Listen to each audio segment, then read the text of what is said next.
Hello बच्चों। तो welcome back to Gurukul English classes. तो आज के हम इस वीडियो में टेंस के बारे में पढ़ेंगे और टेंस के स्ट्रक्चर को कैसे बनाया जाता है इस चीज़ को देखेंगे। तो चलिए शुरू करते हैं। टेंस टेंस को जैसे तीन भागों में बांटा गया, present tense, past tense, future tense. ये आप सभी को पता होगा। इसमें पढ़ना ये जरूरी है कि टेंस जो सिंपल प्रेजेंट टेंस में वो वर्ब का पहला या पांचवा क्यों लगता है, और जब नेगेटिव आता है तो डू या डज क्यों लग जाता है, इस चीज को हमको पढ़ना है। तो चलिए शुरू करते हैं। टेंस को तीन भागों में अगर बांटा गया, प्रेजेंट टेंस, पास्ट टेंस और फ्यूचर टेंस। उससे पहले हम ये फार्मूला कैसे बनता है उससे पहले यह जान लेते हैं। वर्ब के बी जो होता है, बी के अंतर्गत इज, एम, आर और वाज, वेयर को रखा गया है। एम और आर जो होता है वो वर्ब का पहला रूप होता है। वाज वेयर जो होता है वर्ब का दूसरा रूप होता है। बीन वर्ब का तीसरा और बिंग वर्ब का चौथा होता है। और इज जो होता है वो वर्ब का पांचवा होता है। उसी तरह हैव जो होता है वो वर्ब का पहला होता है, हैड वर्ब का दूसरा, हैड वर्ब का तीसरा भी होता है। और हैविंग जो होता है वर्ब का चौथा होता है और हैज वर्ब का पांचवा रूप होता है।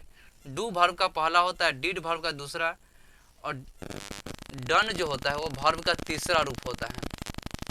और डूइंग वर्ब का चौथा रूप होता है और डज वर्ब का पांचवा रूप होता है। इसी के आधार पर टेंस का स्ट्रक्चर बनाया जाता है।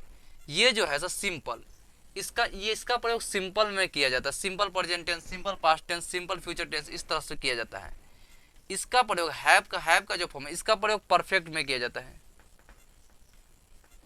इसका प्रयोग नेगेटिव में किया, नेगेटिव में करें या इंट्रोगेटिव या WH में डू डज का इसका प्रयोग किया जाता है।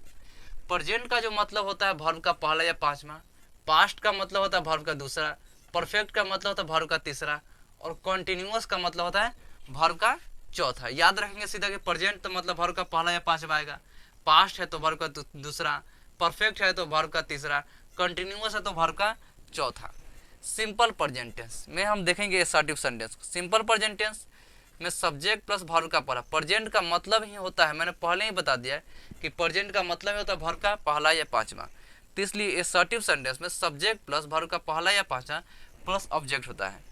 जब यह नेगेटिव सेंटेंस में आते हैं तो नेगेटिव सेंटेंस में डू डज इसलिए लगता है क्योंकि वर्ब का सब प्रेजेंट टेंस है, तो प्रेजेंट टेंस में वर्ब का पहला या पांचवा लगता है और डू जो होता है वर्ब का पहला होता है और डज जो होता है वो वर्ब का पांचवा होता है। इसलिए जब सिंपल प्रेजेंट टेंस के नेगेटिव सेंटेंस में आते हैं तो वहाँ पे डू डज लग जाता है, क्योंकि डू जो होता है वर्ब का पहला और डज जो होता है वर्ब का पांचवा, उसका वर्ब का first form plus object negative sentence का स्ट्रक्चर हो जाता है। सिंपल पास्ट में आएंगे तो असर्टिव सेंटेंस का स्ट्रक्चर तो सब्जेक्ट प्लस V2, क्योंकि सिंपल पहले ही बता दें कि पास्ट है तो पास्ट का मतलब होता है V2, तो इसका स्ट्रक्चर हो जाता है V2। तो सिंपल पास्ट में आ जाता है subject plus V2 plus object. जब ये नेगेटिव सेंटेंस में आते हैं तो V2 जो यहाँ पे देखेंगे तो V2 क्या है, डिड है। तो इसीलिए सिंपल पास्ट टेंस के जब नेगेटिव सेंटेंस आते हैं तो सब्जेक्ट प्लस डिड का प्रयोग होता है, क्योंकि पास्ट का मतलब होता है V2। जब इसका नेगेटिव सेंटेंस में जाएंगे तो डू का दूसरा रूप होता है डिड, तो यहाँ पे डिड नॉट प्लस वर्ब का फर्स्ट प्लस ऑब्जेक्ट। और यही प्रेजेंट में जब था तो वर्ब का प्रेजेंट का मतलब तो वर्ब का पहला या पांचवा, तो जब प्रेजेंट टेंस का नेगेटिव सेंटेंस आया है तो डू या डज का प्रयोग किया गया है। तो स्ट्रक्चर को इस माध्यम से आप जान सकते हैं कि स्ट्रक्चर का प्रयोग क्यों वर्ब का पहला या पांचवा जब नेगेटिव सेंटेंस में आते हैं तो डू डज क्यों लगता है। इसका रीजन ये है कि नेगेटिव में डू डज डिड का प्रयोग नेगेटिव इंट्रोगेटिव में किया जाता है और प्रेजेंट का मतलब होता है वर्ब का पहला या पांचवा। जब सिंपल प्रेजेंट टेंस का नेगेटिव में आते हैं तो इसीलिए डू वर्ब का पहला होता है तो डू का प्रयोग करता है, डज वर्ब का पांचवा होता है इसलिए डू डज का प्रयोग किया जाता है नेगेटिव सेंटेंस में। और पास्ट में डिड इसलिए प्रयोग किया जाता है क्योंकि पास्ट का मतलब होता है V2, तो जब इसका नेगेटिव सेंटेंस में आते हैं तो subject plus did plus not plus verb का फर्स्ट फॉर्म का प्रयोग किया जाता है। प्रेजेंट कॉन्टिन्यूअस टेंस, प्रेजेंट का मतलब होता है वर्ब का पहला या पांचवा, कॉन्टिन्यूअस का मतलब होता है वर्ब का चौथा। ये हमने पहले होते इसलिए प्रेजेंट कंटिन्यूअस टेंस में आते हैं तो subject plus is am are इसलिए तो प्रेजेंट का मतलब ही होता है वर्ब का पहला या पांचवा। तो एम और आर जो होता है वर्ब का पहला होता है और इज जो होता है वो वर्ब का पांचवा होता है, इसीलिए प्रेजेंट टेंस में subject plus is am are लगता है। और कॉन्टिन्यूअस का मतलब होता है वर्ब का चौथा, इसीलिए यहाँ पे वर्ब का चौथा रूप प्लस ऑब्जेक्ट होता है।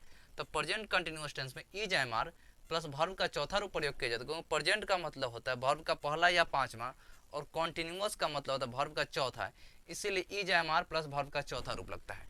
पास्ट कंटिन्यूअस टेंस में पास्ट का मतलब होता है वर्ब का दूसरा पास्ट का मतलब होता है वर्ब का दूसरा, और वर्ब का दूसरा रूप होता है वाज या वेयर। तो इसीलिए पास्ट कंटिन्यूअस में वाज या वेयर का प्रयोग किया जाता है। और कंटिन्यूअस का मतलब होता है वर्ब का चौथा, इसीलिए वर्ब का चौथा रूप प्रयोग। तो पास्ट कंटिन्यूअस टेंस का स्ट्रक्चर हो जाता है subject plus was were plus verb का चौथा रूप। वाज वेयर लगने का कारण यही है कि पास्ट का मतलब होता है वर्ब का दूसरा रूप, तो वर्ब के दूसरा में वाज वेयर आता है। और प्रेजेंट का मतलब होता है वर्ब का पहला या पांचवा, तब वर्ब के पहला या पांचवा में एम आर और ई जाता है, इसलिए प्रेजेंट टेंस में इज एम आर लगता है और पास्ट टेंस में वाज वेयर लगता है। उसी तरह प्रेजेंट परफेक्ट टेंस। प्रेजेंट का मतलब होता है वर्ब का पहला या पांचवा, परफेक्ट का मतलब होता है वर्ब का तीसरा। परफेक्ट का मतलब होता है वर्ब का तीसरा। जब प्रेजेंट है तो यह परफेक्ट वाले सेंस में, तो प्रेजेंट के लिए परफेक्ट वाले सेंस में प्रेजेंट है, तो प्रेजेंट में वर्ब का पहला या पांचवा होता है। हैव जो होता है वर्ब का पहला होता है, और हैज जो होता है वो वर्ब का पांचवा होता है। तो प्रेजेंट परफेक्ट टेंस में हैज या हैव का प्रयोग किया जाता है। और परफेक्ट का मतलब होता है वर्ब का तीसरा, इसीलिए वर्ब का तीसरा रूप। तो प्रेजेंट परफेक्ट टेंस का स्ट्रक्चर हो जाता है सब्जेक्ट प्लस हैज है प्लस वर्ब का तीसरा रूप। क्योंकि प्रेजेंट का मतलब वर्ब का पहला या पांचवा, तो वर्ब का पहला हैव होता है और वर्ब का पांचवा हैज होता है, इसलिए हैज हैव का प्रयोग किया जाता है प्रेजेंट परफेक्ट टेंस में। Past perfect. पास्ट का मतलब होता है वर्ब का दूसरा, तो वर्ब के दूसरा में हैड आता है, वर्ब के दूसरा में हैड आता है, तो पास्ट परफेक्ट में इसीलिए हैड का प्रयोग किया जाता है। और परफेक्ट में वर्ब का तीसरा रूप, तो पास्ट परफेक्ट टेंस का स्ट्रक्चर जाता है subject plus had plus verb का तीसरा रूप plus object. Present perfect continuous tense. Present का मतलब होता है वर्ब का पहला या पांचवा, परफेक्ट का मतलब होता है वर्ब का तीसरा, और कॉन्टिन्यूअस का मतलब होता है वर्ब का चौथा। और इसका प्रेजेंट का मतलब वर्ब का पहला या पांचवा। जब प्रेजेंट का मतलब वर्ब का पहला या पांचवा, तो हैज हैव हो गया वर्ब का पहला या पांचवा, यह वर्ब का पांचवा और यह पहला। परफेक्ट का मतलब वर्ब का तीसरा, तो बीन जो मदद करने के लिए आता है वर्ब का तीसरा रूप हो गया।